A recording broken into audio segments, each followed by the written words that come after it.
ಶ್ರೀ ಕ್ಷೇತ್ರ ಧರ್ಮಸ್ಥಳದ ವಿರುದ್ಧ ಒಂದು ಸ್ಟ್ರಾಟಜಿ ಮಾಡ್ಕೊಂಡೇನು ಅಪಪ್ರಚಾರವನ್ನ ಮಾಡಲಾಗ್ತಾ ಇದೆ. ಈ ಕಾನ್ಸ್ಪಿರಸಿಯನ್ನ ವಿರೋಧಿಸಿ ಇದೀಗ ಸ್ವಾಮೀಜಿಗಳು ಕೂಡ ಆಕ್ರೋಶವನ್ನ ವ್ಯಕ್ತಪಡಿಸ್ತಾ ಇದ್ದಾರೆ.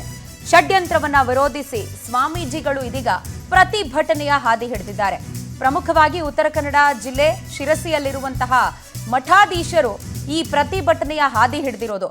ಶಿರಸಿಯಲ್ಲಿರುವಂತಹ ಸೋಂದೆಯಲ್ಲಿರುವಂತಹ ಜೈನ ಮಠ ಹಾಗೆ ರುದ್ರದೇವರ ಮಠದ ಪೀಠಾಧ್ಯಕ್ಷರು ಈ ಅಪಪ್ರಚಾರದ ವಿರುದ್ಧ ತಿರುಗಿ ಬಿದ್ದಿದ್ದಾರೆ, ಪ್ರತಿಭಟನೆಯನ್ನ ಮಾಡಿದ್ದಾರೆ. ಪ್ರಮುಖವಾಗಿ ಆ ಪ್ರತಿಭಟನೆಯಲ್ಲಿ ಅವರ ಬೇಡಿಕೆ ಏನು ಕೇಳಿದ್ರೆ, ಮಹೇಶ್ ಶೆಟ್ಟಿ ತಿಮರೋಡಿ ಹಾಗೆ ಗಿರೀಶ್ ಮಟ್ಟಣ್ಣನವರ್ ಹಾಗೆ ಯೂಟ್ಯೂಬರ್ ಸಮೀರ್ ವಿರುದ್ಧ ಆಕ್ರೋಶ ವ್ಯಕ್ತಪಡಿಸ್ತಾ ಇದ್ದಾರೆ.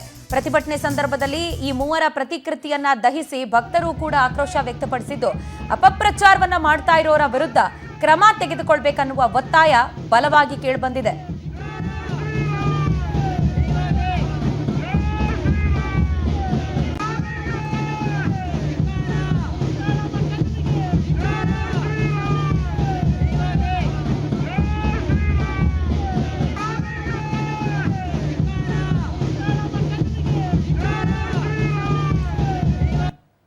ಬಹುಶಃ 2 ಕಿಲೋಮೀಟರ್ಗಳ ಒಳಗೆ ಪೂಜ್ಯರು ತಮ್ಮ ಪಾದಯಾತ್ರೆಯ ಮುಖಾಂತರ ಇವತ್ತಿಲ್ಲಿ ಬಂದಿದ್ದಾರೆ. ಹಾಗಾಗಿ ನಾವೆಲ್ಲ ಕೂಡ ಮೊದಲನೇದಾಗಿ ಗುರುವರಿಯರಿಗೆ ನಮ್ಮ ಚರಣಾರವಿಂದ ನಮಸ್ಕಾರಗಳನ್ನ ಕಳಿಸುತ್ತಾ, ಈ ಯಾತ್ರೆ ಕೇವಲ ಧರ್ಮಸ್ಥಳಕ್ಕಷ್ಟೇ ಒಂದೇ ಸೀಮಿತವಾಗಿ ಯಾತ್ರೆಗಲ್ಲ, ಹಿಂದೂ ಧರ್ಮದ ಮೇಲೆ ನಡೆಯತಕ್ಕಂತ ಮುಂದೆ ಯಾವುದೇ ಧಾರ್ಮಿಕತೆ ಮೇಲೆ ನಡೆಯತಕ್ಕಂತ ದಾಳಿಯಾಗಲಿ ಸುಳ್ಳು ಆಪಾದನೆಗಾಗ ವಿರುದ್ಧವಾಗಿ ಮಾಡ್ತಾ ಇರತಕ್ಕಂಥ ಯಾತ್ರೆ.